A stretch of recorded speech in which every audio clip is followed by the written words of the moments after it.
Are you a small business owner struggling to nail down your brand voice? Have you hired copywriters only to discover they couldn't capture your messaging? If that sounds like you, then you need to download my free resource, Discover Your Brand Voice in 3 Easy Steps. Once you complete these simple steps, you will have a solid foundation for producing your business copy, whether you decide to write your own content or outsource it to a professional, like, say, me. As an added bonus, you'll be automatically subscribed to my email list where you can learn more about my writing services and receive weekly updates about my podcast, Emotional Abuse is Real. Head over to the link in the show notes to grab Discover Your Brand Voice in 3 Easy Steps today. Trigger warning, this podcast episode features discussions of emotional, narcissistic, and sexual abuse.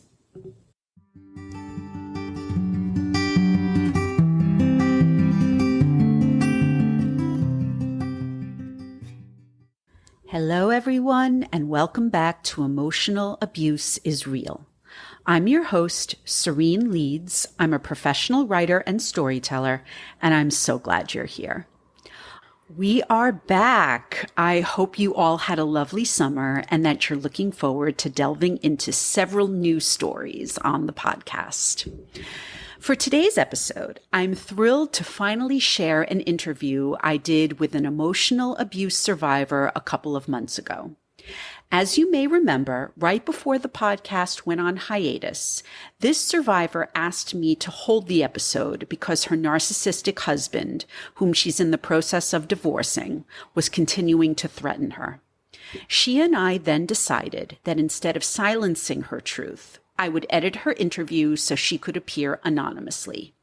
For the sake of my guest's privacy, I'll be referring to her as Lisa. But as always, before we get into the episode, I have a few quick announcements.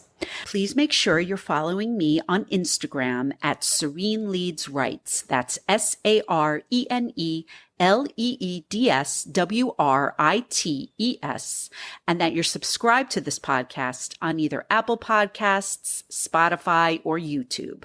Also, don't forget to support Emotional Abuse is Real by leaving a 5-star rating and by writing a review over on Apple Podcasts. I'd also like to remind you that Emotional Abuse is Real still has a Buy Me a Coffee page, and donations are always welcome. That's because this podcast is a one-woman operation, and your donations help support the podcast's production costs. If you're interested in sharing your emotional abuse experience on this podcast, please either DM me on Instagram, email me at hello@sereneleadswrites.com, or fill out my quick and simple application form. I've left links to my Instagram, email, the show's application form, the Buy Me a Coffee page, and my free download, Discover Your Brand Voice in 3 Easy Steps, in the show notes. I'm so excited to share my chat with my guest, Lisa, with you today. Despite caring for a toddler and a newborn, she found a way to leave her narcissistic abuser and start her life over again. Like so many who have appeared on this podcast, she is an inspiration to the countless others out there listening. Anyway, without further ado, here's my conversation with Lisa.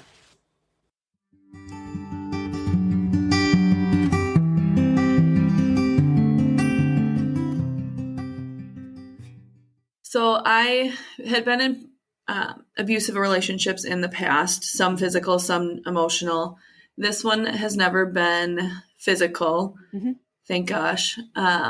So we've been together for about 6.5 years at the time that I asked for a divorce. So most recently, we had mediation for our children, and it came out that he is stalking me on social media. He's going out of his way to drive by my house. He has looked into my garage to see what cars are there. Yeah. So now it's to the point where this weekend we put up cardboard over the windows in my garage Yeah. I never have the blinds open. Mm-hmm. The kids and I went outside this weekend to play, and I was very anxious the whole time, looking over my shoulder to see if he was coming. Mm-hmm. So backing up, I moved out February of this year. I told him I wanted a divorce in December. Mm-hmm. The emotional and verbal abuse didn't start until about 6 months before we got married. Mm-hmm. And at that point, I was already pregnant with our first child. Mm-hmm. And so it was kind of at that point where that was going on. The wedding was already paid for. And I was hoping that once our daughter was born, that things would get better. And it just progressively got worse. Yeah. It's one of those like, what, I'm going to bail out now? Right. Feelings. Yeah. Mm-hmm. Yeah. And it actually just came out during the divorce discussions that it just hit him one day when I was pregnant with our first daughter that he no longer found me attractive. And so he felt he didn't need to try anymore. Okay. So my appearance was always something that he would make negative comments on. Yeah. It got to the point where nothing I did was ever good enough. Mm-hmm. If he was gone for the weekend and I knew he was coming home, he would let me know approximately what time he was going to be home. Mm-hmm. I was expected to be home and have the house spotless, which with a 1-year-old, it's not an easy task. Impossible. So, right. It's impossible. Yeah. So I would hurry home, clean the house for an hour, 2 hours. He would walk in the house and the first thing he would do is comment on one thing that wasn't cleaned. Mm-hmm. Mm-hmm. Yeah. And it would get to the point where I would go grocery shopping and he would call 20 minutes in and say, "Where are you? I know what you were getting and you're taking too long." Yeah. Yeah. Yeah. And yeah, just everything I did, it was a criticism. I wasn't good enough. I wasn't doing things good enough. I was expected to do all of the caretaking for our daughter, but then he would nitpick everything I was doing. Yeah. Once he started watching TikToks, he kind of went down a bunch of conspiracy theories. Okay. And so he would have thoughts about things and he would try to push that on me. And I would be like, well, I've done the research.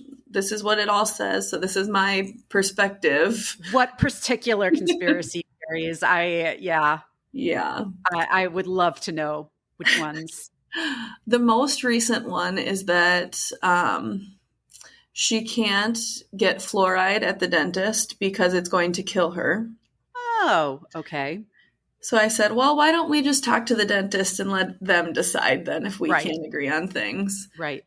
But then just some of the other big conspiracy theories, like the world is going to end, the government is behind everything, and we're all going to die, and we're living in a communist state or a communist world. And none of that is healthy for you or for your children. No, it's not. Definitely not. Okay.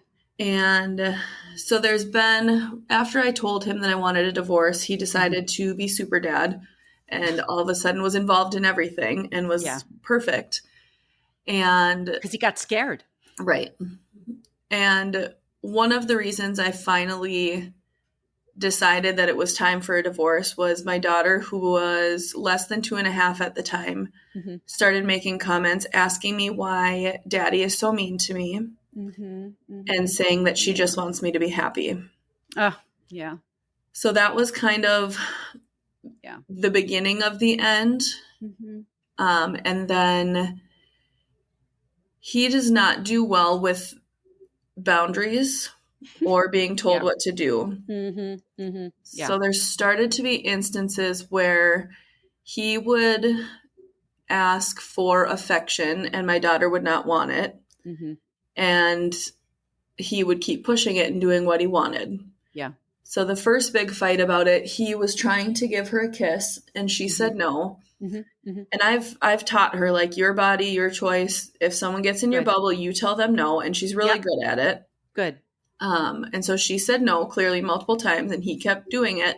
So I finally stepped in and said, she's saying no, you need to respect that. And it turned into a big fight. And he said, nobody's going to tell me what I can and can't do to my children. So then it just kept getting worse and worse to the point where Yeah. she physically fights him back now when Oh, he tries God. to force affection. Oh, God. And how old is she now? She just turned 3 a couple weeks ago. She has therapy this afternoon. I got her Okay, in good. as soon Good. as I could, and she's Good. trying to work through some of that stuff. But Good. Good. Good. yeah, Okay. I'm so sorry. I'm so sorry. Where does everything stand right now? And yeah. what are you doing to, in addition, I know you mentioned that your daughter is in therapy. How old is your other child? She was born on Halloween, so she just turned 8 months Oh, old. wow. Oh, that's so Mm-hmm. exciting. Yeah. All right. So now I'm going to backtrack before we get into the divorce. Yeah. So you had to have known by the time that you gave birth around Halloween that there was no future for this marriage. So what was going through your mind, I would say, like in fall 2023? What was that like for you, knowing that you were pregnant, about to give birth, and that your marriage was hanging by a thread? Every day it was like walking on eggshells, just waiting for the next fight or the next comment on what I was doing wrong. I had gotten into a very deep depression. Yeah. And so if I was to pick up my oldest daughter at 5, I would actually go and sit in a parking lot and just wait until then so that I wouldn't have to go home, because I never knew what time he was going to get home. Yeah. And then once we got home, we would kind of just my daughter and I would do our own thing. And then he would get home, and you could tell by the way he walked in if he was in a good mood or not. And if he was in a bad mood, I would kind of just let him do his thing. My daughter and I would play. I'd make her food. If he was in a good mood, we would maybe talk a little bit, but it was very, very separated. Yeah. You were leading separate lives at that point. Yeah. Yeah. Yeah. Yeah. Was And he we even had, with you when you gave birth? so he was at the hospital. Okay. But a comment that he made consistently throughout my pregnancy, because I had planned it, and it just so happened that we got lucky and got pregnant on the first try. He had made comments over and over again that I planned it poorly because it was the same weekend as hunting opener. Oh, shame on you. Yeah. What the hell, man? Yeah. Yeah. So we needed to hurry up and get out of the hospital. We got home, I think the day after I gave birth. We were home for an hour, and he started packing to go hunting, and he left the next morning. Yeah. Yeah. And he got a deer like 5 minutes after starting, but continued to stay there for the rest of the weekend. Ended up getting another deer and told me, oh, we're leaving at like 9 a.m. Sunday morning. And then I didn't hear from him. And then I got an update. Oh, well, things are messed up. We're going to be home at around dinner time. And I think he got home at about 10 p.m. that Sunday. He didn't care. You finally filed for divorce. You finally moved out. So let's delve into, let's go back to my earlier question. So what has that been like? You mentioned when we first connected that your soon-to-be ex is using his is using your children against you. Yeah. Can you elaborate on that? So, like I kind of said, he didn't have any interest in being a parent until I asked for a divorce. Yeah. And now, once I moved out, it was his way or the highway. Right. Obviously, I think our youngest was 2.5 months old when I moved out, 3 months old. And developmentally, she should not be away from me for overnights at all. Absolutely not. Yeah. And he essentially dictated to me that she is going to have overnights. And so I said, well, why don't we do this schedule? On these days, you can have them after daycare until bedtime. And then that's still, like, then they'll be at home with me, because and my daughter was breastfeeding at the time. I was like, she needs to be near me. Yeah. Yeah. And he was like, no, if I have any parenting time, I will be keeping them overnight. So then it got to the point where it was a race to daycare. Sometimes I'm in meetings and I can't just leave to get to daycare early. Yeah.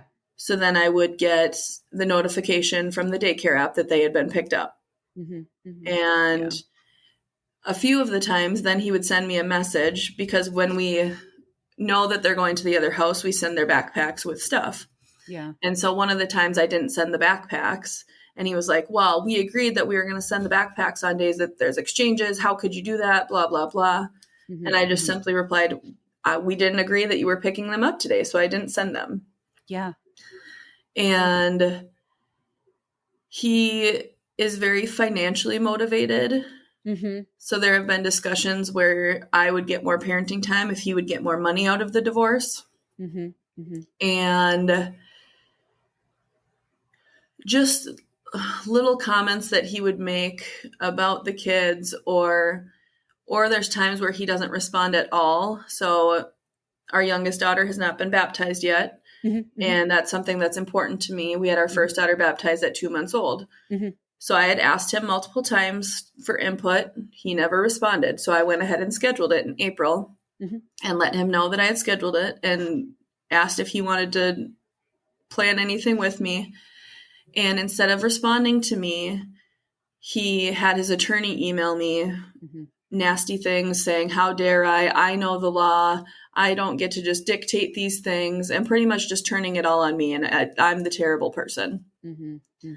And so anytime that I try to plan something or try to do something, he turns around and uses it's in the best interest of the children that you don't do that.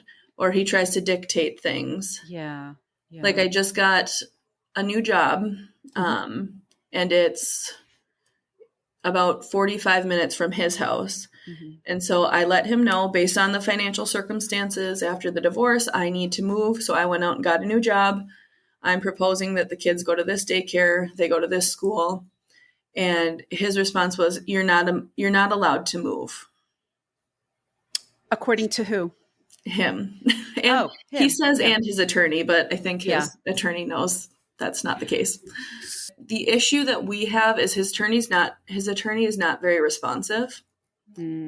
So when these issues come up, we'll send a letter and be like, hey, this is what happened. This is what's happening. This is what your client's saying. Please advise, or can you tell him to stop?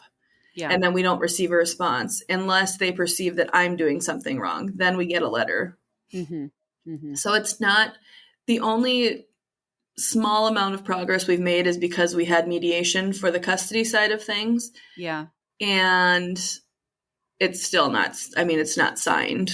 It's been 2.5 weeks now.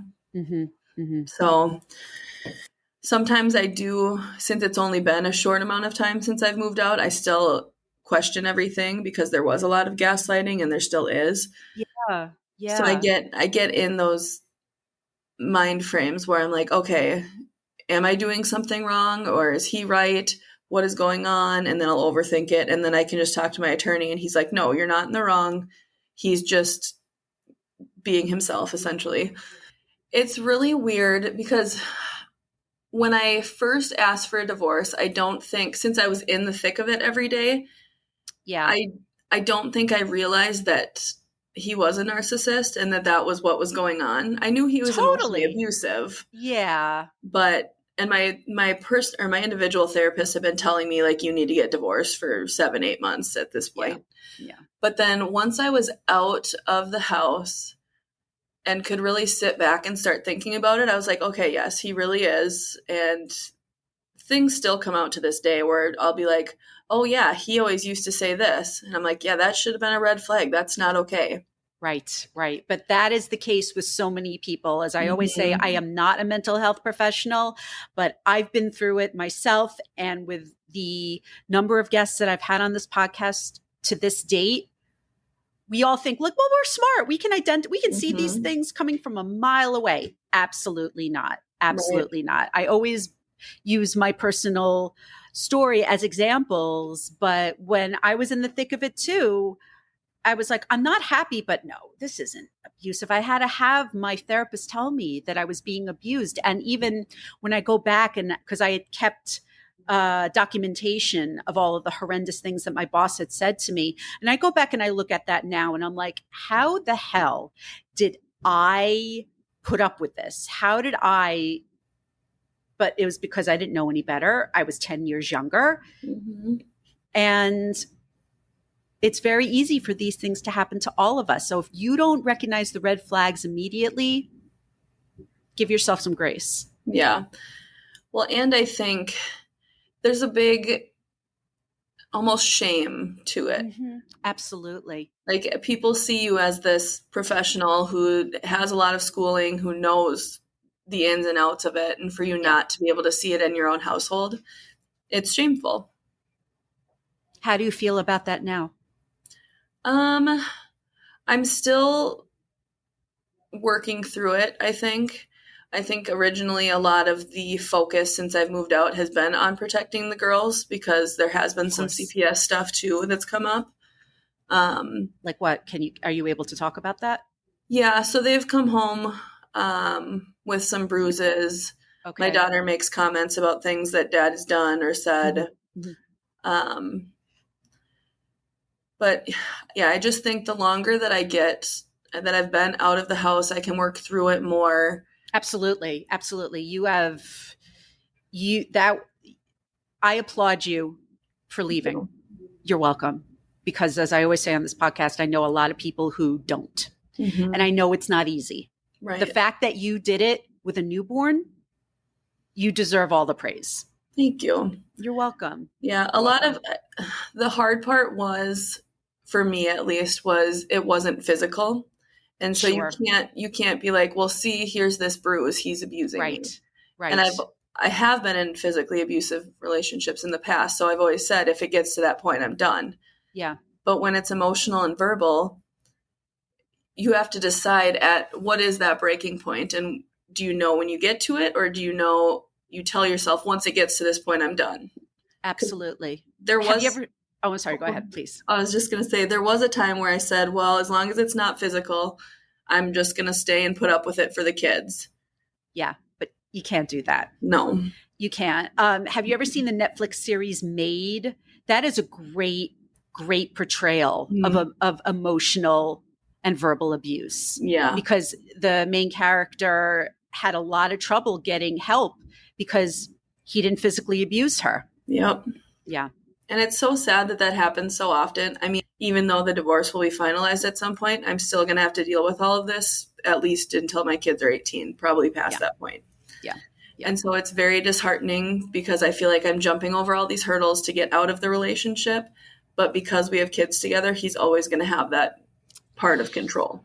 Yeah, I'm glad you brought that up, because a topic that comes up so often on this podcast, and that I try really hard to make sure that I discuss it, on a regular basis, is the concept of co-parenting, and how even if you get away from an emotional or a narcissistic abuser, if you guys have kids together, because I know from speaking to the other family law attorneys that I mentioned that sole custody is like nearly impossible in most cases. Yeah. So, and please correct me if I'm wrong, but so it's like, yeah, you may get away from your abuser, but you really haven't, because you still do have to co-parent with this person. And you've already given tons of examples of how it's not going very well. No.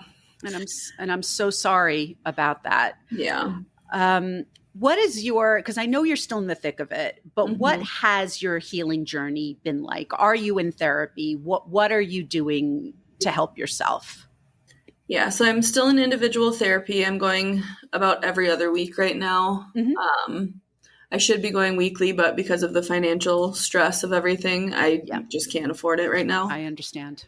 Yeah. I'm trying to do more things for myself, and I've found that I need to distract myself when he has the kids, because otherwise I just sit there and worry about what's going on. Yeah. We can only communicate via a parenting app. And okay, that's good. That's a good boundary. Well, when he responds. Yeah, I get it. But still, it all goes back to the boundaries conversation. Yeah. Yeah. And I mean, any any decision that we have to make together, we can't. It's just not possible. Even if I give him the control to start where we're going to go with it, even when I agree to something that he's proposed, then he changes his mind because I've agreed to it. Yeah. So like the baptism, for instance, Right. It got to the point where I was like, okay, you pick the month. He picked the month of August. I let him know, or I asked him what weekends won't work for you and your family. He responded.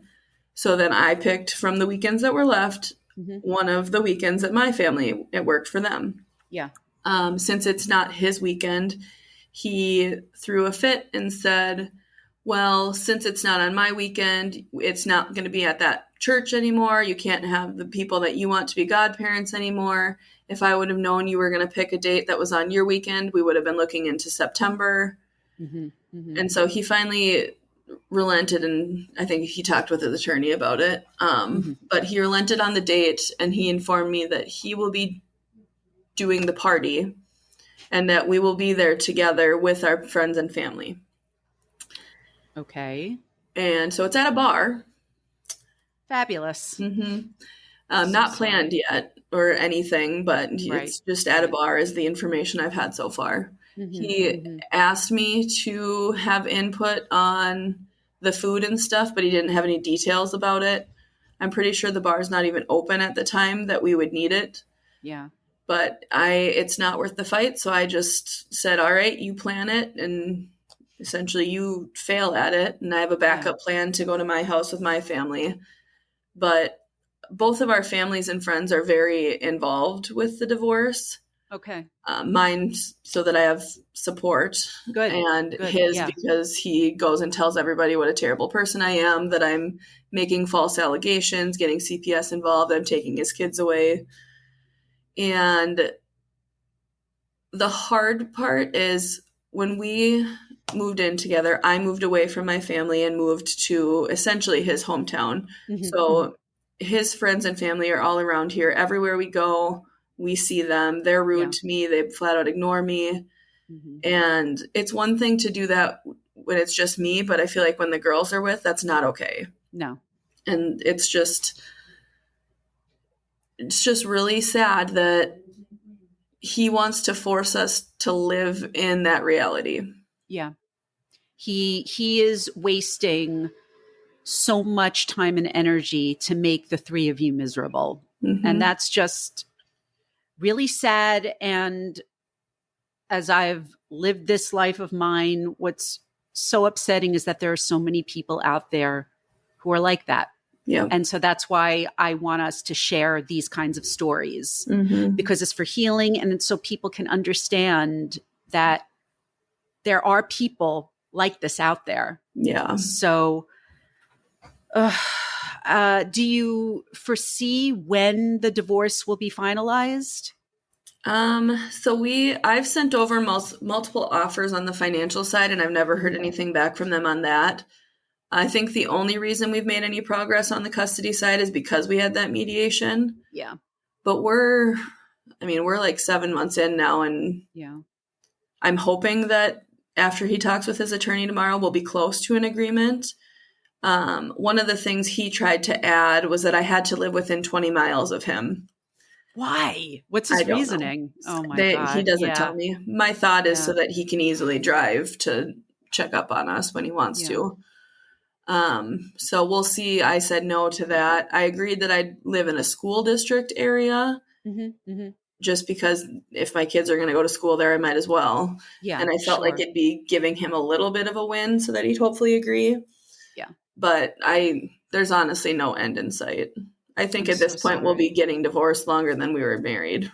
Yeah. Who is your support system? So as of now, I have my family, a few friends, and I am seeing someone. So my boyfriend, he's very supportive. Wonderful. But at the beginning, it was really, really tough because I did not tell anybody what I was going through. Yeah. And so me asking for a divorce really came out of left field. And my parents at first were on his side. Oh, I'm so sorry. Yeah, it was. My parents and I have always been really, really close. So it was really, really tough. Yeah. because they had him feeding them all this information. He was saying it was just postpartum depression, that I was crazy, that I was trying to kill myself, that it came out of nowhere, even though we had been doing couples therapy for like 6 months. Yeah. And so they were on his side and were saying, it's a tough spot. All relationships have tough spots. Like, just stick it out. Keep doing what you need to do. Don't break up your family. Yeah. And then I started sending them screenshots of the texts that he would send me. Mm-hmm. And as time went on, they started seeing what I was going through or had been going through and continue to go through. And then my mom would start to think back and be like, okay, yeah, that was kind of a red flag. It got to the point where he would never come to things, or if you knew he was coming home, you needed to hurry up and leave to be there when he got home. Yeah. And now, like, more and more red flags, the more she thinks about it, just keeps coming out. But I'm glad that you presented your parents with the facts and that they were finally able to see what the truth was. Mm-hmm. I do find with parents in general, they don't always want to believe the truth because it's painful. Right. I'm not excusing it, but I'm glad that they are part of your support system now.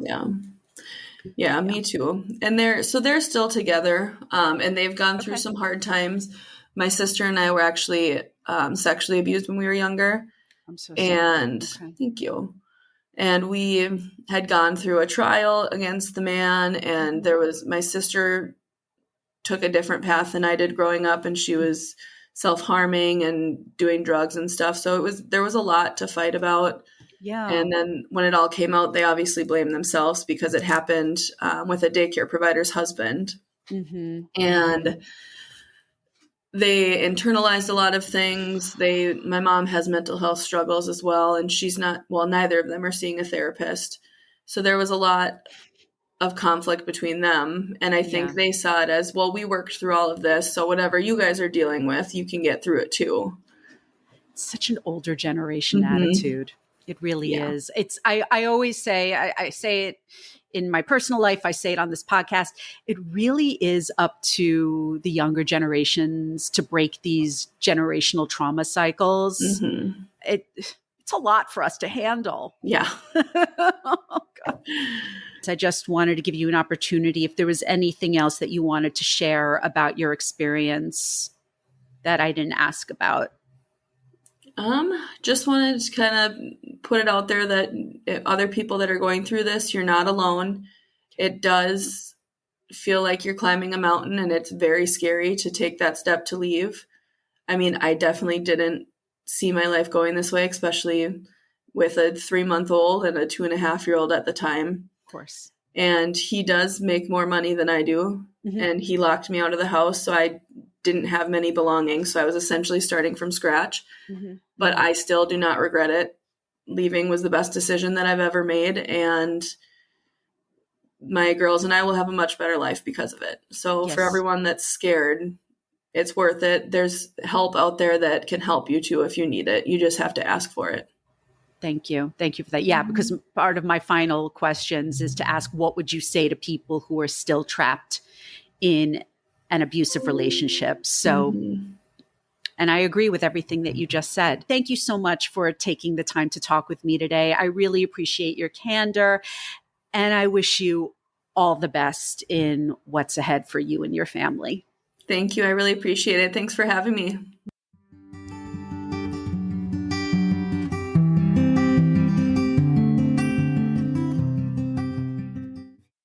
Thank you for listening to my conversation with Lisa on Emotional Abuse is Real.